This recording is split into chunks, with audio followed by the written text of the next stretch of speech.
it's Catherine from Jayne Catherine on Books, and I'm here with a bit of a show and tell of spooky books, because it's nearly that time, it's nearly witching hour. So I've had a really good sort out on our bookshelves. You'll probably see behind them look a lot tidier. I've got rid of loads of books and sent off to the bookman on the dog walk for his charity, and I thought I'd pull out the books that I got on there that were a bit witchy, spooky, paranormal, that sort of thing. I don't have too many, and I actually had forgotten about these, so yeah, it'd be interesting to see if I manage to get a few read. So the first one is The Awakening of Sunshine Girl by Paige Mackenzie. Yeah, Mackenzie. And it says a New York Times best-selling series, so I don't know, I've not heard of it. It's a YouTube series, apparently. The haunting, Paige Mackenzie is the irresistible face of The Haunting of Sunshine Girl and began playing Sunshine as a high school junior. Today the YouTube series boasts hundreds of millions of views. Well, it shows how old we are then, because, you know, behind the times, I've never heard of it. So sorry, Paige Mackenzie. So what's it about? Well, it says that Sunshine Griffiths is a girl who can communicate with ghosts. She and her would-be boyfriend Nolan are also struggling with the shocking discovery that she's a Louise, one of a race of creatures who have lived among humans for centuries, protecting them from dark spirits and helping them move on to the afterlife.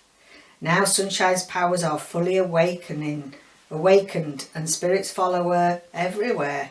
Can't remember where I even got this from. I don't know. Well, it says it's book 2. So what's book 1 called then, if this is book 2? The Haunting of the Sunshine Girl, The Awakening of the Sunshine Girl, and The Sacrifice of the Sunshine Girl. So there we are. It sounds interesting, but sounds a bit like a YA. So yeah, one I've had on my shelves forever and a day, and I think I got this from Mrs. Lofthouse's in the old second-hand bookshop in Scarborough. The End of Mr. Y by Scarlett Thomas. Now, I've had this forever. I picked it on a whim because I loved the cover. Sprayed edges, beautiful black sprayed edges, and I've still not got round to it. I really must try or get rid of it, because I must have had it, I don't know, it was published in 2007. I think I've had it at least 4 years, something like that. Ingenious and original, a cracking good yarn, fizzing with intelligence, says Philip Pullman. So, I mean, you know, praise indeed for Philip Pullman to give it a review. So when Ariel Manto uncovers a copy of The End of Mr. Y in a second-hand bookshop, she can't believe her eyes. She knows enough about its author, the eccentric Victorian scientist Thomas Loomis, to know that copies are exceedingly rare, and some say they are cursed. With Mr. Y under her arm, Ariel finds herself swept into a thrilling adventure of love, sex, death and time travel. Goodness me, what more do you need? What more do you need indeed? Eh? Love, sex, death and time travel. Well, that says it all. We'll see if we can get to it this year. There we go. The End of Mr. Y. The Witch's Blood. I always have this habit of getting books at the end of a series. So it says The Witch's Blood, the finale to the Witch's Kiss trilogy. So it's book 3. Catherine and Elizabeth Core. So these are, you know, they're two sisters that write together. And I think this is a YA. It's about the teenage witch Mary. She's used to breaking the rules, so when the coven forbids her to rescue her big brother Leo, she ignores them with terrifying consequences. So perhaps I ought to look out for the beginning, the book 1 and 2. It's actually it's got a signed plate in it by the two girlies, and yeah, I'll have a get rid of it. Well, I shouldn't do really if it's a signed copy. I'll have to look out for book 1 and 2, I think. There's no point in reading book 3, is there? And next, this is a great big thing. Look at this, The Magic of Master Lily. I doubt I'm going to get this read in a week. David's read it and enjoyed it. Yeah, David's read it and enjoyed this. So, it is a historical fiction. It's one of those big floppy paperbacks which are nice, but goodness me, I'm getting a lot of pain in my hands from the old arthritis now. And this is a difficult one. I find them quite difficult to hold, this big size.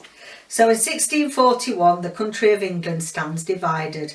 London has become a wasp's nest of spies, and under the eyes of the Roundheads, those who practice magic are routinely sent to hang.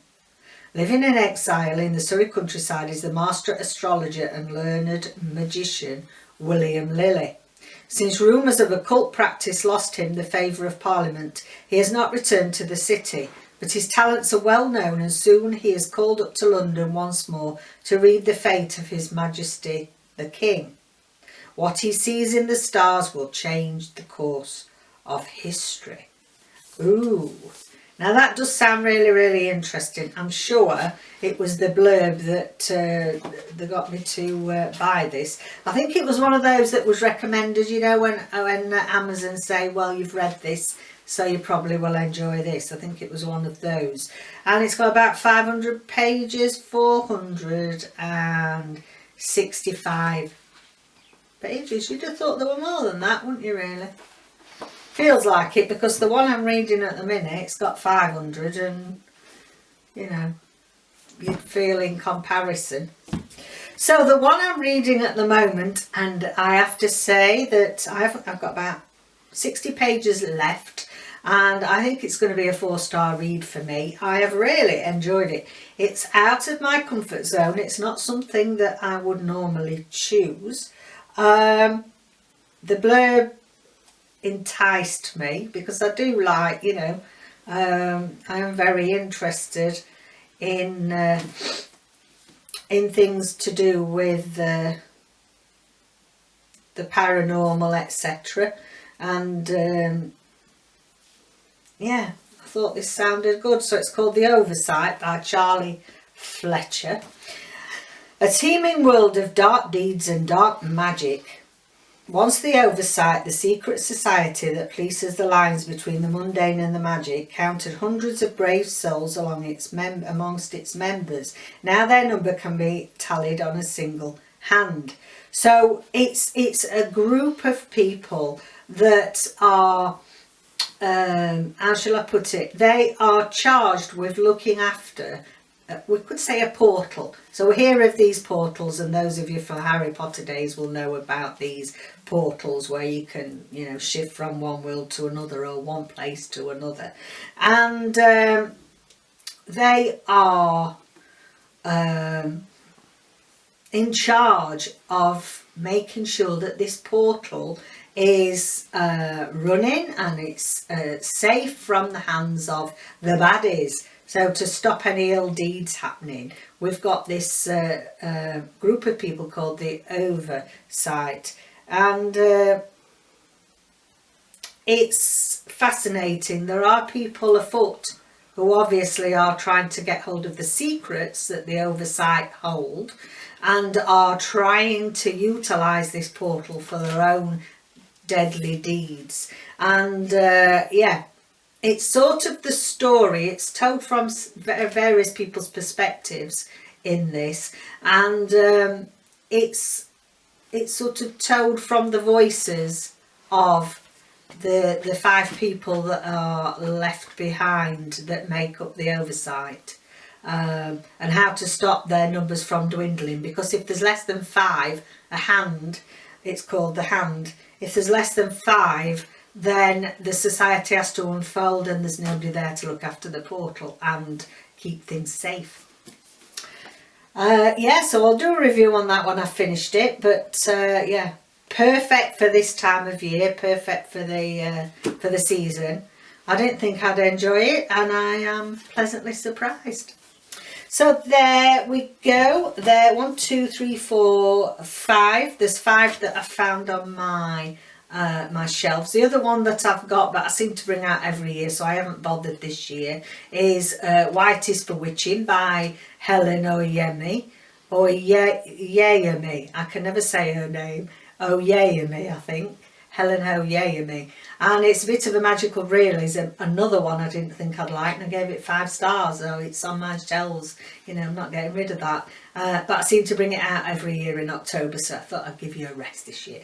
So let me know what you're reading. Let me know if you've got something in mind for Halloween and the all things witchy.